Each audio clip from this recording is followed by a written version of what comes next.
नमस्कार दोस्तों, इस समय जो टॉपिक चल रहा है वो है कफ दोष। कल हमने अध्ययन किया कि कफ दोष के क्या लक्षण हैं और आज हम जानेंगे कि कफ दोष होने का क्या कारण है। तो पहला है तेल व चिकनाई वाले वस्तुओं का अधिक सेवन करना। जो तेल और चिकनाई वाले वस्तुएं होती है, इनका पाचन हमारे गाल ब्लैडर से निकलने वाला पित्त जूस के माध्यम से होता है और जब हम चिकनाई वाले वस्तुओं का अधिक सेवन कर लेते हैं उस हिसाब से पित्त जूस नहीं मिल पाता है, जिससे इसका पूर्ण रूप से पाचन नहीं हो पाता है और ये चिकनाई इकट्ठा होता है जो कि कफ का कारण बनता है।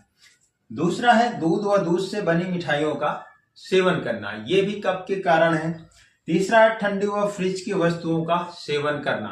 चौथा है धुआं, धूल, ठंडे वातावरण में अधिक समय तक बिताना। ये सभी कफ के कारण हैं।